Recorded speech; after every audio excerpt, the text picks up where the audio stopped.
Welcome back दोस्तों। चलो आज के क्लास में हम देखते हैं कि मैनर्स में आगे सॉरी, पार्डन और एक्सक्यूज मी का इस्तेमाल हम लोग कैसे कर सकते हैं अपनी बोलचाल की भाषा में।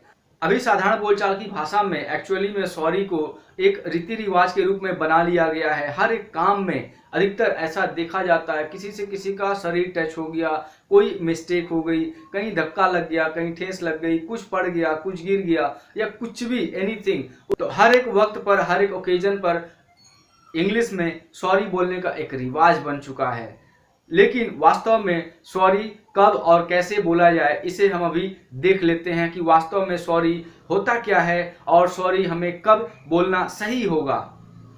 सॉरी वास्तव में सोरो शब्द से डिराइव्ड हुआ है, मतलब निकला हुआ है। सोरो ऑक्सफोर्ड की डिक्शनरी में सोरो का मतलब दुख या दुखी होता है। मतलब अगर हम किसी से शरीर टच हो गया तो उस समय अगर सॉरी कहते हैं, वैसे तो बोलचाल में सॉरी लोग बोल देते हैं, किसी को धक्का लगा तो अभी सॉरी बोल दिए, मतलब क्या हुआ, मैं आई एम सॉरी, मैं बहुत दुखी हूँ, ये नहीं कि मुझे माफ करिए। माफ करने के लिए आपको अलग से दूसरे वर्ड हैं जिसे हम लोग इस्तेमाल करते हैं, जैसे आई फॉरगिव मी या फॉरगिव ओनली या आई अपोलोजाइज होता है। इन वाक्यों से हमें अपने आप को माफी मांगने के लिए इस्तेमाल करना होता है। लेकिन सॉरी वास्तव में होता है सोरो, यानी दुख को व्यक्त करना।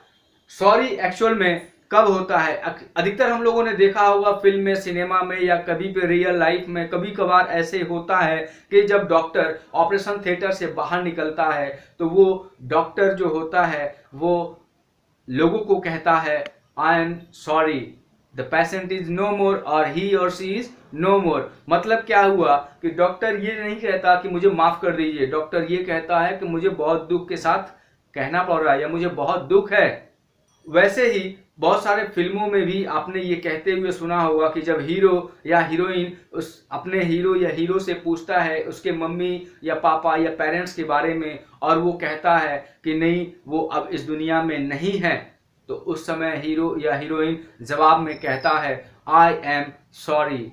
इसका मतलब ये नहीं हुआ कि उस हीरो या हीरोइन ने ही उसके पेरेंट्स को मारा है और वो माफी मांग रहा है, नहीं, वो दुख जाहिर करता है कि मुझे सुनकर बहुत दुख हुआ। ठीक है। एक्सक्यूज मी का प्रयोग अधिकतर हम लोग करते हैं जब हम लोग फोन में किसी से बातें करते हैं और हमें उसकी बात सुनाई नहीं पड़ती है, तो उस समय हम ये नहीं कहेंगे कि मुझे आपकी बात सुनाई नहीं पड़ी, मैं आपकी बात सुन नहीं पाया, मुझे दोबारा कहिए। डोंट रिपीट इट, इस बात को आप नहीं कहेंगे। उसके बदले में आपको सिर्फ कहना है पार्डन या एक्सक्यूज मी, एक्सक्यूज प्लीज। इससे अगला जो है खुद ही समझ जाएगा कि वो आप उसने जो कहा आप उसकी बात समझ नहीं पाए, तो वो दोबारा आपको रिपीट करेगा।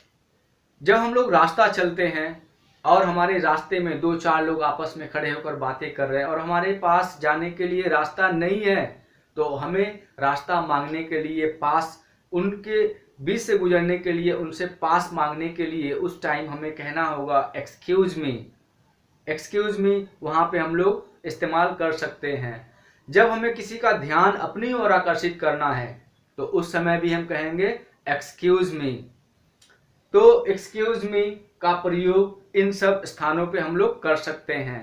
पार्डन और एक्सक्यूज ये दोनों का इस्तेमाल फोन पे किसी की बात नहीं सुन पाने पर उसकी बात को दोबारा रिपीट करवाने के लिए भी इस्तेमाल होता है। और कभी कभी सामने से भी हम लोग जब किसी से बात कर रहे हैं और उसकी बात या उसका कोई चीज़ हमें समझ नहीं आया तो उस समय भी हम लोग कह सकते हैं एक्सक्यूज मी और I beg your pardon, pardon please, excuse please.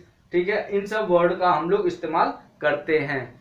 अगर हम कहेंगे कि रिपीट इट तो ये थोड़ा सा मैनरलेस हो जाता है, तो वहां पे हमें क्या कहना है, I did not get you, मतलब आई डिडंट गेट यू। इसका अर्थ है कि मैं आपकी बात को समझ नहीं पाया, और अगला जो है उस वाक्य को, उस सेंटेंस को या उसने जो कहा वो दोबारा से रिपीट करेगा, ये बात समझ जाएगा कि आप उसकी बात को समझ नहीं पाए हैं, उसे वो चीज दोबारा कहना है।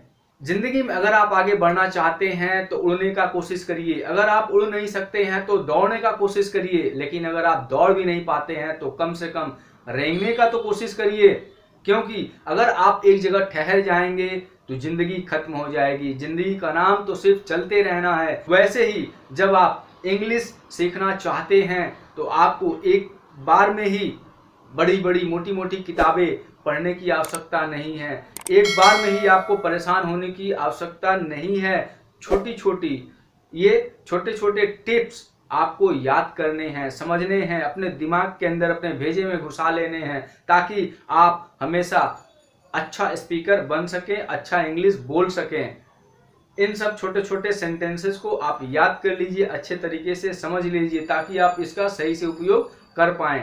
ये वीडियो अगर आपको पसंद आई हो तो इसे लाइक जरूर करिएगा, और जो भी आपके फ्रेंड्स और रिलेटिव या छोटे भाई बहन हैं उनको ये टिप्स समझाने के लिए, बताने के लिए उनके साथ इस वीडियो को शेयर तो जरूर ही करिएगा। और हाँ, चैनल को सब्सक्राइब करके बेल को भी बजा दीजिएगा। जो भी आपको समझ ना आया हो नीचे कमेंट में मुझसे पूछ लीजिएगा। Thank you.